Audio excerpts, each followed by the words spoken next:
அதாவது இந்த பாடல்கள் வந்து புத்தகம் ஒன்று ஐயா சொன்னார்கள். அதில் வந்த பாடல்களை எல்லாம் என்னுடைய முனுசாமி ஐயா அவர்கள் வந்திருக்கிறார்கள்.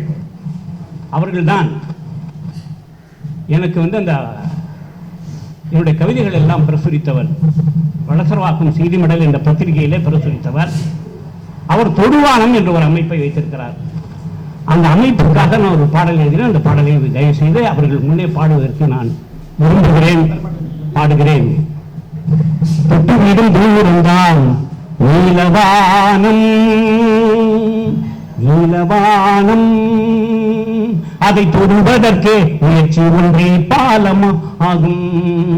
தொட்டுவிடும் தூரம்தான் நீலவானம், அதை தொடுவதற்கே முயற்சி ஒன்றே பாலமாகும். திட்டமிட்டு செயல் புரிந்தால் வெற்றியாகும். உன் திறமையில் உலகம் எல்லாம் வியந்து பேசும்.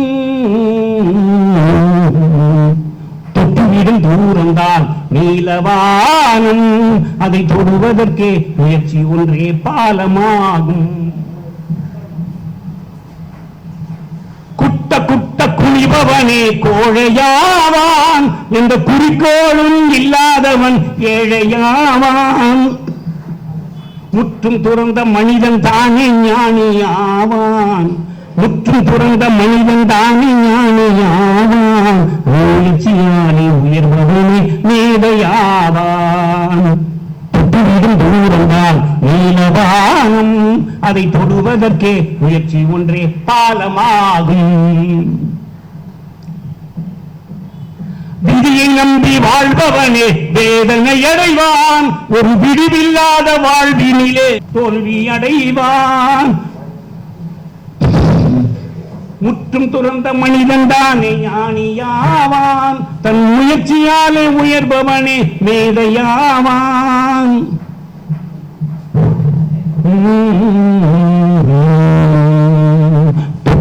தூரம்தான் நீலவானம், அதை தொடுவதற்கே முயற்சி ஒன்றே பாலமாகும்.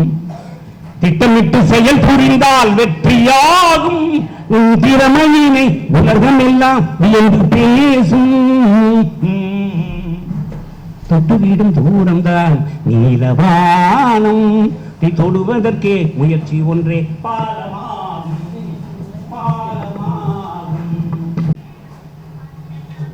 அச்சு கிச்சுவும் திருக்குறளும். இதனை அனைவருக்கும் மீந்தளித்த அம்மையார் வி.மு. காயத்ரி ராணி அம்மையாருக்கு முதற்கண் என்னுடைய பாராட்டுகளையும் வாழ்த்துக்களையும் தெரிவித்துக் கொள்கிறேன். அச்சு கிச்சு, நான் இந்த மாதிரி ஒரு நூலை நான் வடிவம் பண்ண பார்த்ததே கிடையாது. அந்த எழுத்தமைப்பு வடிவமைப்பு எல்லாமே ஒரு வித்தியாசமாக தான் இருக்குது. இப்போ தான் பார்த்தேன், நான் பரட்டி பார்த்தேன். அது குழந்தைங்களுக்கு, அதாவது எப்படின்னா அப்படியே நம்ம உரைநடையாக போகிறத விட நம்ம அந்த வசன நடைன்னு சொல்லும்போது அந்த பசங்களுக்கு பதியும். அதே அது மாதிரியே இருக்குது. அப்புறம் படக்கதைகள்லாம் குழந்தைங்களுக்கு எளிதில் கொண்டு போய் சேரும், அதுங்களுக்கு படிக்கணுன்ற ஒரு ஆசையை தூண்டும். அது மாதிரி நீங்கள் எழுதியிருக்கீங்க. அது இல்லாமல் இவர் சார் சொன்ன மாதிரி கொஞ்சம் நகைச்சுவை உணர்வோடு இருக்குன்னு நினைக்கிறேன். அது கொஞ்சம் சுட்டிங்கெல்லாம் கொஞ்சம் கலாட்டை பண்ணுமே, அந்த மாதிரிலாம் கொஞ்சம் பண்ணியிருக்கீங்க. இது உண்மையிலே ஒரு வித்தியாசமான நூல். இக்கால பிள்ளைகளுக்கு, அதாவது புக்கை கண்டாலே ஓடுறதுங்க, செல்ஃபோன் தான் வேணுங்கிற பசங்களுக்கு கூட இதை பார்க்கணும் படிக்கணுன்ற ஒரு ஆர்வத்தை தூண்டும் வகையில் இந்த புத்தகம் இருக்கிறது என்றால் அது மிக இல்லை.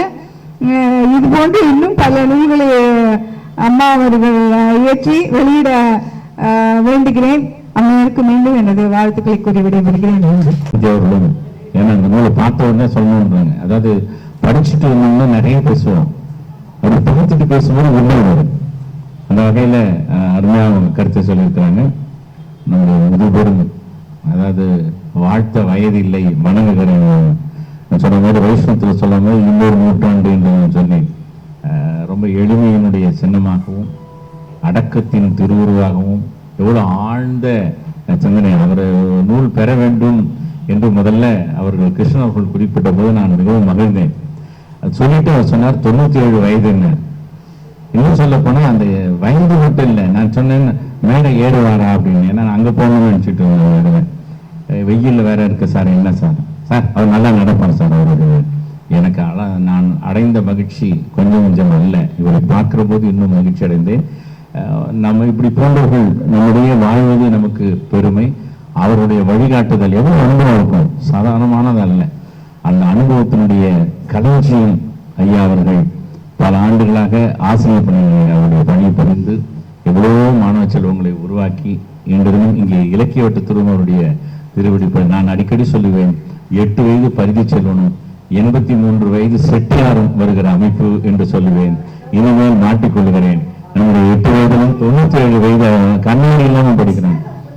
அது இப்போ போராள் அது முக்கியம். நான் 25 வயசுல கண்ணாடி போட்டேன், கண்ணு தெரியலன்னு. ஆனா 60 வயசுல கண்ணாடி எடுத்துருங்கன்னாங்க. ஏன்னா நல்லா கண்ணு தெரியாது, விஞ்ஞானம் வளர்ந்துருச்சு, வேற எதுவும் இல்லை. ஆனா போட்ட கண்ணாடியை எடுத்தா வேற விதமா இருக்கும், பார்க்கறவங்களாம் முகம் பண்றதுனால கண்ணாடியை போட்டு கொண்டிருக்கிறேன்.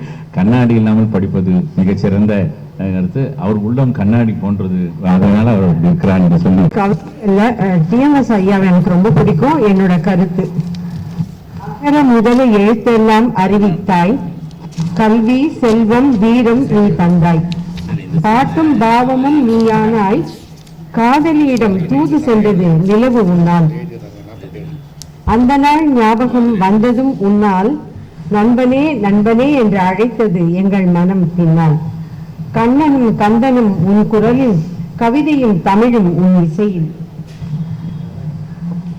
வானத்தை கை விரலால் அளக்க முடியாது, உன் குரல் அழகிற்கு இங்கு ஈடு இணையே கிடையாது,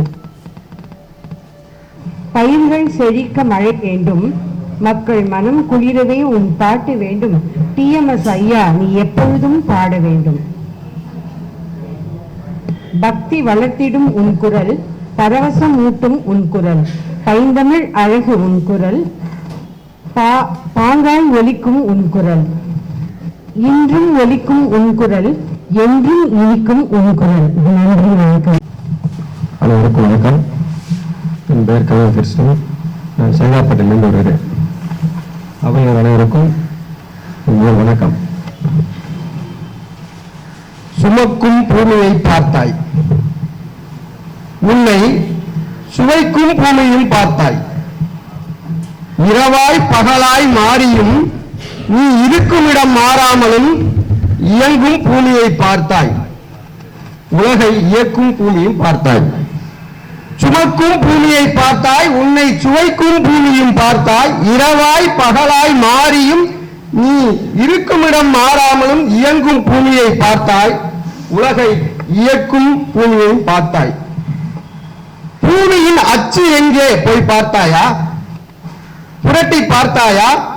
அதை உருட்டி பார்த்தாயா? சொல். அச்சு இல்லாமல் சுற்றுதா? உன் 6ஆம் அறிவுக்கு எட்டுதா? பூமியின் அச்சு எங்கே போய் பார்த்தாயா? புரட்டி பார்த்தாதா? அதை உருட்டி பார்த்தாயா? சொல். அச்சு இல்லாமல் சுற்றுதா? உன் 6ஆம் அறிவுக்கு எட்டுதா? பூனையும் யானையும் ஒன்றில்லை, இந்த பூமிக்கு இணையாய் ஒன்றுமில்லை. உதிரும் பூ போன்ற மனிதா, பூமியை உன்வசமாய் மாற்றுவது சரியா? பூனையும் யானையும் ஒன்றில்லை, இந்த பூமிக்கு இணையாய் ஒன்றுமில்லை. உதிரும் பூ போன்ற மனிதா, பூமியை உன்வசமாய் மாற்றுவது சரியா? நீரையும் நெருப்பையும் சுமந்து நேரம் தவறாமல் சுழன்று இரவையும் பகலையும் உருவாக்கி உயிர்கள் கருவாக்கி இருப்பிடமும் பிறப்பிடமும் தந்து இருக்கும் வரை எல்லோரையும் சுமந்து இறந்த பின்னால் சுவைப்பதும் நீதானே, இது நிஜம்தானே? நீரையும் நெருப்பையும் சுமந்து நேரம் தவறாமல் சுழன்று இரவையும் பகலையும் உருவாக்கி எண்ணற்ற உயிர்களை கருவாக்கி இருப்பிடமும் பிறப்பிடமும் தந்து இருக்கும் வரை எல்லோரையும் சுமந்து இறந்த பின்னால் சுவைப்பதும் நீதானே, இது நிஜம்தானே? ஒரு நொடி நினைத்தால் போதும் உயிர்கள் அனைத்தையும் தன்வசமாக்கும். வாயை திறந்தால் போதும் வாழும் உயிர்கள் அத்தனையும் தன்வசமாக்கும்.